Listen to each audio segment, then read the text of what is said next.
Good evening, everyone. Tonight I'd like to show you a couple of ideas on how I'm retrieving a piece called un sospiro. It means a sigh. And it's very difficult. It's all these runs up and down the keyboard. But I have to get each individual finger strong to be able to do that. And I wanted to show you the way I'm doing it, because there's a young lad, his last name is Kim. He's on the internet, and he was showing this slow practice way to do it. And what you do is you take the run, you put the metronome on slow, like about 70, and you have 2 ticks for that first note. So it would be like this. The piece is this one is.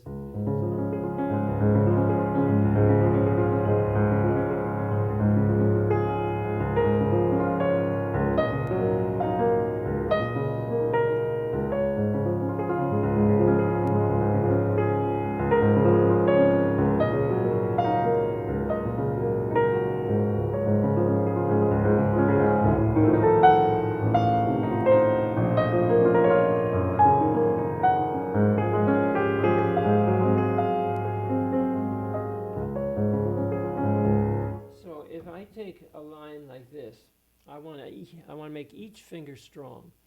If I think of releasing on the way up, diving all the way through to the floor with all that weight, it's like if you have your arms out from your sides and you let them flop. Let them flop right onto that finger, and that'll put the key down.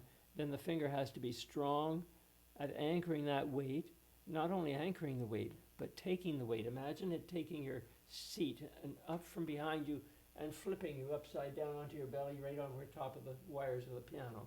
That's how strong each individual finger has to be, equally, one after another, so that when you go to play it, each finger is secure in anchoring its weight on that particular note, and then the wrist has to be laterally loose like that so that it can transfer the weight with no stiffness in your hands. So if you just play it like this, and I'll take a line like this, which is really difficult. You're going to put the metronome on, and I'm going to have 2 ticks for the beginning note. Now,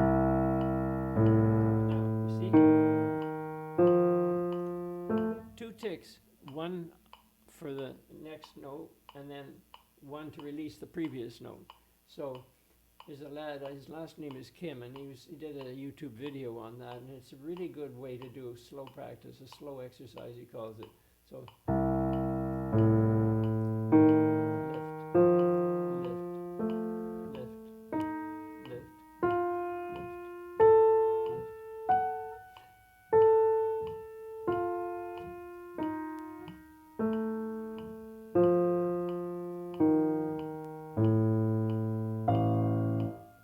so I do it like that, and then I raise the speed of the metronome 2 or 3 ticks and do it again and over and over and over as I pick up the tempo.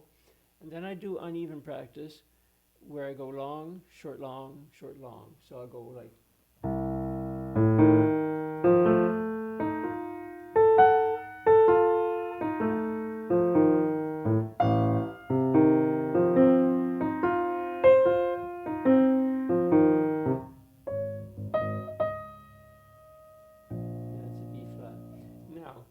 Then I'll do short, long, short, long. So I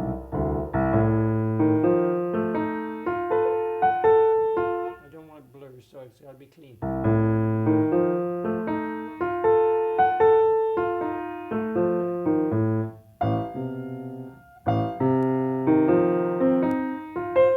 Can't have any stumbling, so I go over that and gain, so I can get it 3 times in a row with no stumbling. Then I'll do it staccato, so I'll go.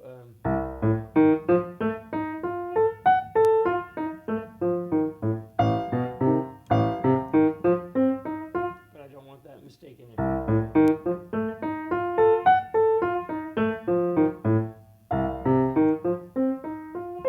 Like that. So when I've done it all those different ways, I start to actually know the line and know where I'm going to be going with each for each to get over the next note in each one, and have that lateral release freedom in my wrist so that the hand moves over there too, and the elbow moves freely with it too. In the flow of the whole thing as I draw the tone out of the piano in waves. So I just thought I'd throw that out to you to show you the beauty of the tone. It's easy to do on the part at the beginning because it's just simple primary triad broken chord.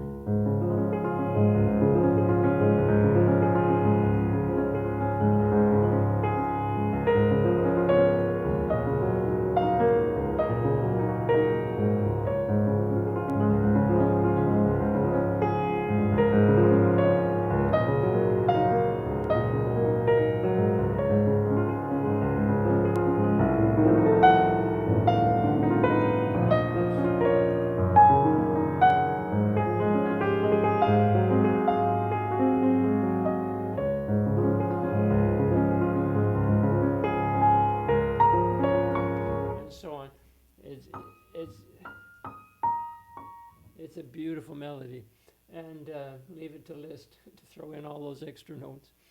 But to play it evenly and smoothly like that, and then the whimsicalness and the decrescendos bring it down, and then bring it to a point and come down. All that dynamic range will all just happen so gracefully once it gets going. So I thought I'd throw those ideas out at you, and you can even come into a melody note diving in like that, because it's to slow the key down that it doesn't go down too fast. You're still limpid in the wrist, you still end up balanced in the key, but it's, so you can dive into it. And you can pull, but go down and feel that the strength is there for a reason, so that you can call on the strength of that finger for whatever volume or intensity you need from it, and it won't be a harsh tone. It'll be a warm, beautiful, singing, flowing tone. Anyway, I hope that gives you a few ideas on that piece. It'll take forever for me to do it, but I'm determined to do it. There's an awful lot of pages to that piece, but and it gets a lot harder. But it's so worth it. It's so beautiful. Just listen to Georges Bolet playing it. B-O-L-E-T is his last name. Anyway, I hope that gives you a few ideas. Now, have a good night. Bye-bye.